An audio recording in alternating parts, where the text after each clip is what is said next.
कर्मण्येवाधिकारस्ते मा फलेषु कदाचन मा कर्मफलहेतुर्भूः मा ते संगोऽस्त्वपि कर्मणि।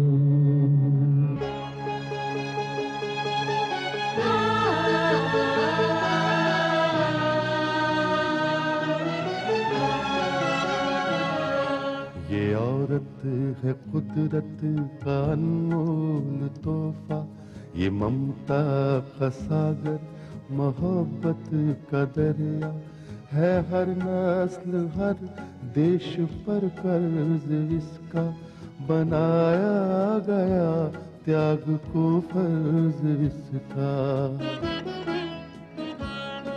मगर इसकी दुनिया ने कीमत न जानी,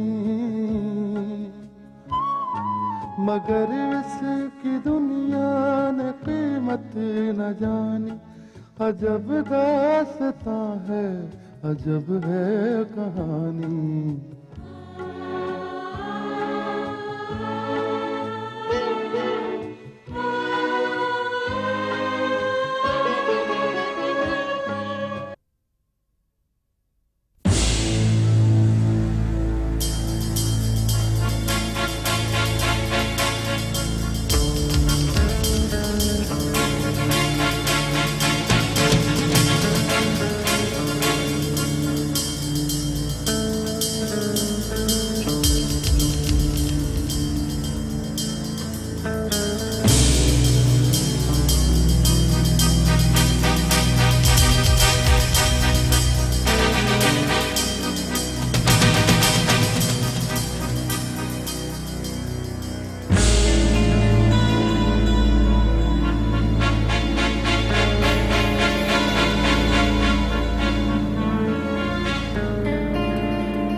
तिवारी साहब, कब तक हम यूं ही यहाँ से वहां भटकते रहेंगे?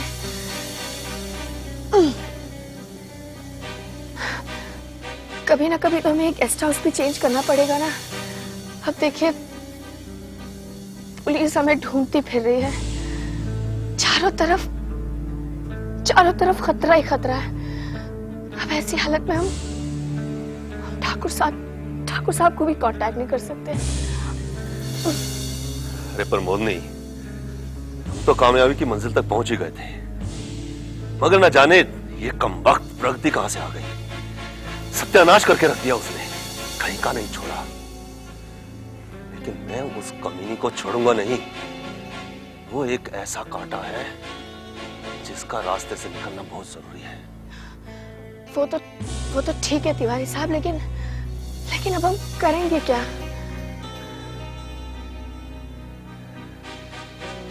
मैं ठाकुर साहब से मिलने की कोशिश करता हूँ। तिवारी साहब, इसमें तो बहुत ज्यादा खतरा है। अगर आपको बाहर किसी ने देख लिया, अगर आपको कुछ हो गया तो? अरे पर मोरनी, अगर मैं इन सब बातों का ख्याल करता तो चुपचाप शराफत की नौकरी करता रहता।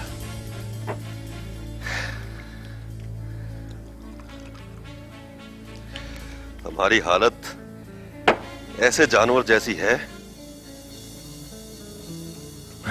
जिसके पीछे जंगली जानवर लगे हुए हैं। अगर हम उनके हाथों लग गए तो वो हमें चीर कर खा जाएंगे।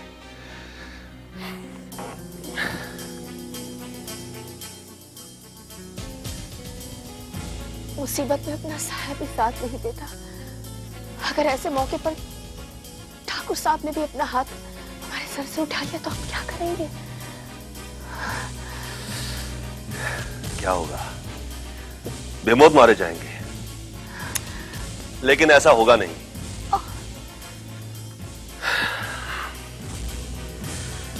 मुसीबत में ऐसे उल्टे सीधे ख्याल आते ही रहते हैं।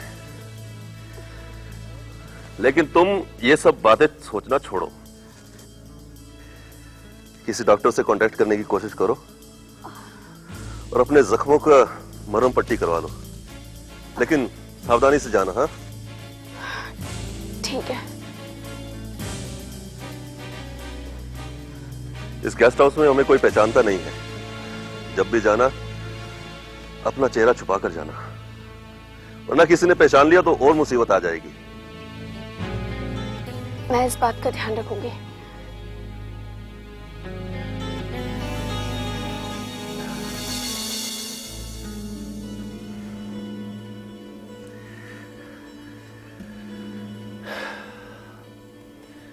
मैं ठाकुर साहब से मिलने की कोशिश करता हूं। इंस्पेक्टर विक्रम, मैं अपने किए पर बहुत शर्मिंदा हूं, बहुत शर्मिंदा। मेरी समझ में नहीं आ रहा कि मुझे हो क्या गया। इस लालच ने, इस हवस ने मेरे सोचने और समझने की शक्ति ही छीन ली थी। हाँ डॉक्टर त्यागी, कुछ ऐसा ही हुआ है आपके साथ। अगर आप मेरी सलाह मान लेते तो आज आपकी यह हालत नहीं होती। खैर, शुक्र है कि आपकी जान तो बच गई। डॉक्टर, मैं आपसे एक बार फिर पूछता हूं, मैं आपको पुलिस डिपार्टमेंट की तरफ से अदालत में पेश करना चाहता हूं। आपकी गवाही के बल पर इस शहर में जो जुर्म पनप रहा है उसकी रीढ़ की हड्डी को तोड़ना चाहता हूं। अगर आप मेरा साथ दें तो यह काम मेरे लिए काफी आसान हो जाएगा। डॉक्टर, ये जुर्म की एक ऐसी कड़ी है जिसका रिश्ता तिवारी से है, जिसका रिश्ता जगताप से है, और तो और ठाकुर रुद्र प्रताप सिंह भी इसमें शामिल है। लेकिन आपका साथ देना हमारे लिए बहुत जरूरी है। डोंट वरी इंस्पेक्टर विक्रम, मैं आपके साथ हूं। डॉक्टर त्यागी, इतनी जल्दी हाँ मत कहिए। इस बात पर एक बार फिर से गौर कीजिए, क्योंकि यह मामला अदालत में पेश होने वाला है, जहां पर आपको कटघरे में खड़े होकर गवाही देनी है। अगर आपने अपना बयान बदल दिया तो फिर ये मुजरिम हमारे हाथ में कभी नहीं आएंगे। मैं अपना बयान कैसे बदल सकता हूं? डॉक्टर, हो सकता है कि उन मुजरिमों के डर से आप अदालत के सामने यह कह दें कि आपने जो बयान दिया है वो पुलिस के डर से दिया है। नहीं, ऐसा कभी नहीं होगा, क्योंकि तिवारी ने अपनी जान बचाने वाले लोगों पर हमला करके उस लालची त्यागी को मार दिया है। मर गया वो त्यागी, और अब जो त्यागी आपके सामने बैठा है ना, वो त्यागी मुजरिमों का दोस्त नहीं, उनका दुश्मन है। ठीक है डॉक्टर त्यागी, अब आप आराम कीजिए और एक बात पर यकीन रखिए, आपकी इजाजत के बिना अगर हवा भी आपको छूने की कोशिश करेगी तो वो आपको छू नहीं पाएगी। मैंने आपकी सिक्योरिटी को इतना टाइट किया है कि अगर कोई मुजरिम आप तक पहुंचने की कोशिश करेगा तो उसे सबसे पहले अपनी मौत का सामना करना होगा। शुक्रिया इंस्पेक्टर विक्रम, लेकिन अब मुझे सिक्योरिटी की जरा भी चिंता नहीं है। अब चिंता तो उन लोगों को करनी है जिन लोगों ने मुझे इस हालत पर पहुंचाया है, उन लोगों को चिंता करनी है। डॉक्टर, जैसा आप चाहते हैं वैसा ही होगा। मैं चलता हूं। Okay, get well soon. Thank you.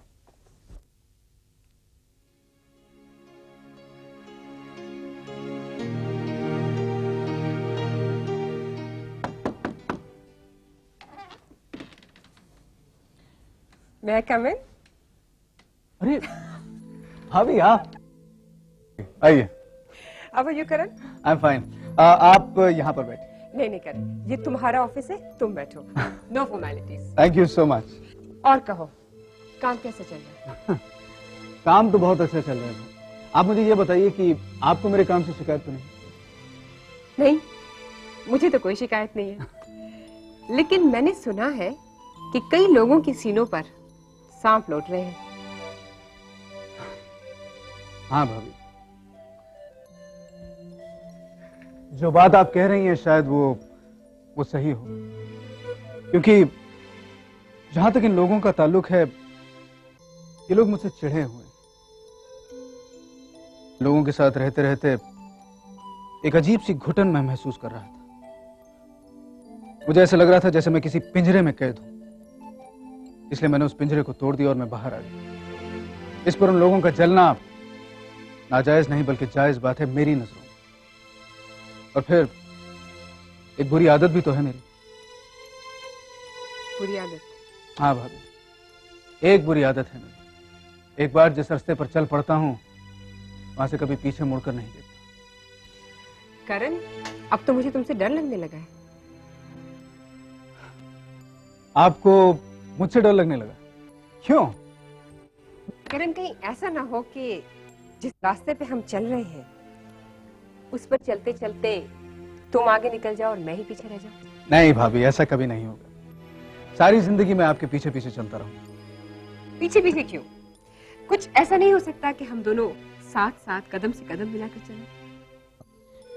भाभी, उसका हक तो आप विनोद भाई को दे चुकी। नहीं करण, तुमने गलत समझा। मेरा ये मतलब नहीं था। भाभी, मेरा भी ये मतलब नहीं था।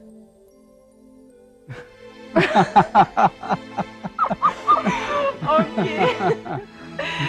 चलो, शुक्र है तुम थोड़ा हंसे तो सही। कुछ मजाक भी शुरू किया तुमने। ये हंसी मजाक तो होता रहेगा। इसी बात पर एक शेर अर्ज। मुझे कुछ कहना है? आपको कहना है इरशाद। ओके, इरशाद। इब्तिदा इश्क है, रोता है क्या, आगे आगे देखिए होता है क्या। वेल सेड, वेल सेड करण। एक्चुअली मैं इसलिए तुम्हारे पास आई थी। अब हमें क्या करना चाहिए? भाभी, हम जो कुछ भी करें, लेकिन हमारा सामना हमेशा प्रगति क्रिएशन से रहेगा। इसलिए जब तक हम प्रगति क्रिएशन से टक्कर नहीं ले लेते, हम आगे नहीं बढ़ सकते। तो तुम्हारे पास कोई प्लान है? मैंने एक स्कीम बनाई है। मैं चाहता हूं कि आप एक बार उसे देख लें और बताएं कि ये कैसी। ये देखिए, प्लान के हिसाब से मैंने इसे इस तरह से फॉर्मुलेट किया है। ये उन लोगों की सोच है। अभी अगर हम अपनी सोच को उनके हिसाब से थोड़ा सा आप क्या लगता है? कैसी हो निक्की बेटी? अरे बाबूजी, आप कैसे हैं? मैं अच्छा हूँ बेटी। कैसे हो करण? मैं ठीक हूँ बाबूजी। निक्की, तुम यहाँ हो और मैं तुम्हें वहां ढूंढ रहा था। बाबूजी, मैं करण से मिलने आई थी। बाबूजी देखिए, करण ने ये प्लान बनाया है प्रगति क्रिएशंस के अगेंस्ट। अच्छा हुआ आप आ गए। सब साथ मिलकर इसको डिस्कस कर सकते हैं। निक्की, ये तुम्हारा डिपार्टमेंट है। प्रगति से लड़ने की जिम्मेदारी तुम्हारे कंधों पर है और मुझे उम्मीद है कि तुम उसे चारों खाने चित कर दोगे। चित ही नहीं बाबूजी, मैं तो चाहती हूँ कि वो मुंह के बल गिरे। जब तक प्रगति जिंदा है तब तक आप लोगों में से कोई भी उसका मुकाबला नहीं कर सकता। वो मुंह के बल नहीं गिरेगी, बल्कि आप लोगों को धूल चटा देगी। How dare you! बाबूजी, बदतमीज आदमी कौन है? शक्ल से तो कोई गुंडा मवाली लगता है। बिल्कुल ठीक कहा तुमने। हम जैसे लोग ही आप लोगों के काम आते हैं। तिवारी, तुम बिना इजाजत के अंदर कैसे आ गए? चलो मेरे साथ। निक्की बेटी, तुम लोग आपस में सलाह मशवरा करो, मैं थोड़ी देर में आता हूं। जी।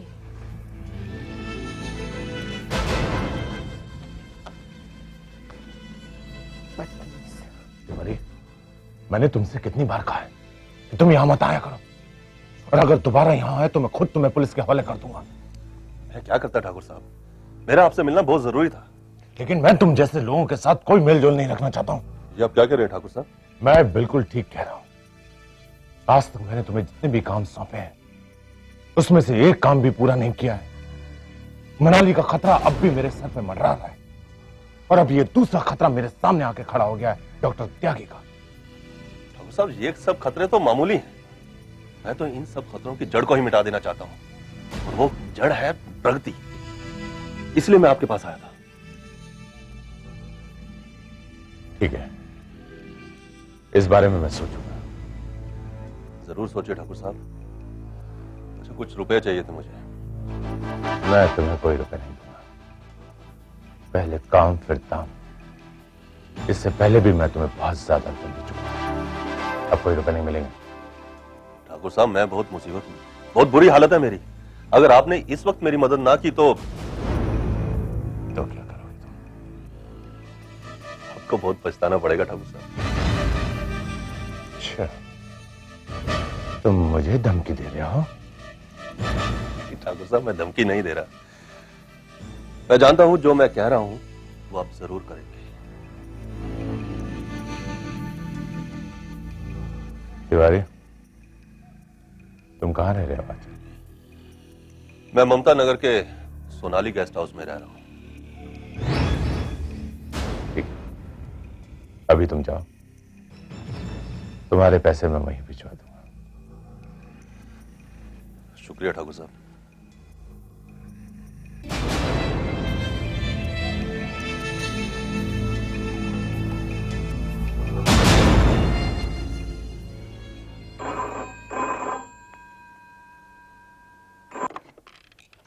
Hello, Adarsh Nagar police station. देखिए, मैं डॉक्टर अवस्थी बोल रहा हूँ। इंस्पेक्टर रूपा ये, कहिए मैं आपकी क्या सेवा कर सकती हूँ? ममता नगर से बोल रहा हूँ मैं।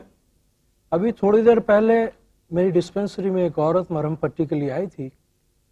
उसकी बैंडेज तो कर दी मैंने, लेकिन उसके नहीं बताने के बावजूद मुझे पूरा यकीन है उसके जिस्म पर लगे हुए जख्मों के निशान रिवॉल्वर के ही हैं। क्या आप उसका नाम बता सकते हैं? इंस्पेक्टर साहब, मैंने नाम तो पूछा था उस औरत का। थोड़ी हिचकिचाहट से उसने अपना नाम रमीला बताया था। रमीला? उसका हुलिया? हाँ हाँ, दरमियाने कद की, सांवली सी, मगर देखने में अच्छी। उम्र यही कोई 25-30 साल होगी। गोली जिसके किस हिस्से पर लगी थी? उसकी पीठ में। डॉक्टर साहब, उसने अपना पता बताया है? जी हाँ, सामने वाले गेस्ट हाउस में ही रहती है। देखिए, इस बात की इत्तला पुलिस को देना मैंने अपना फर्ज समझा। Thank you very much doctor Awasthi.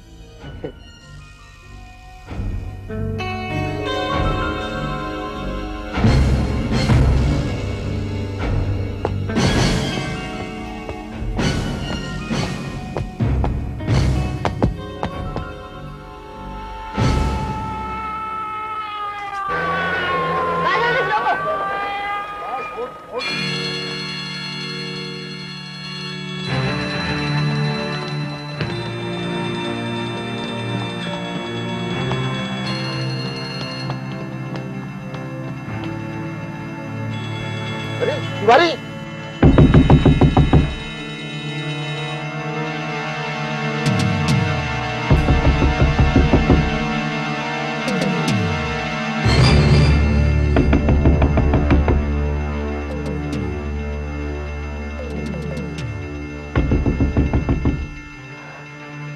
कौन है? सलमानी, जल्दी से दरवाजा खोलो, मैं हूं। सलमानी, जल्दी करो, पुलिस आ रही है यहाँ। तिवारी साहब, मैं आपके साथ नहीं जाऊंगी। ये तुम क्या कह रही हो? तिवारी साहब, मेरे जख्मों की तकलीफ मुझे इजाजत नहीं दे रही कि मैं आपके साथ भाग जाऊं। दर्द के मारे मेरी जान निकली जा रही है। अगर मैं डॉक्टर के पास नहीं जाती तो पता नहीं क्या हो जाता था। तिवारी साहब, आप भाग जाओ। कम से कम आप बाहर रहेंगे तो मेरे लिए इंतजाम तो कर सकते हैं ना। अगर आप मेरे साथ पकड़े गए तो इस बार इंस्पेक्टर विक्रम आपको छोड़ेगा नहीं। चले जाइए। इस जगह को चारों तरफ से घेर लो।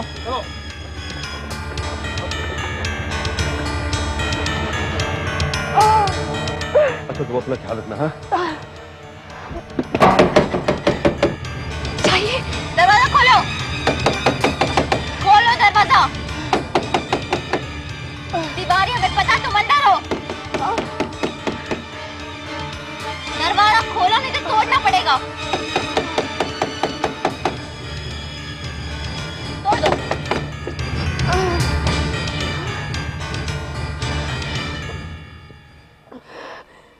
तिवारी कहाँ है? मैं किसी तिवारी को नहीं जानती।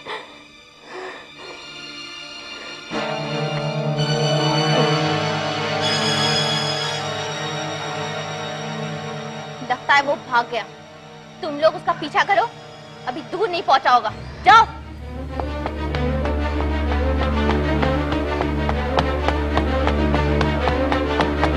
तुम मेरे साथ चलो। Come on.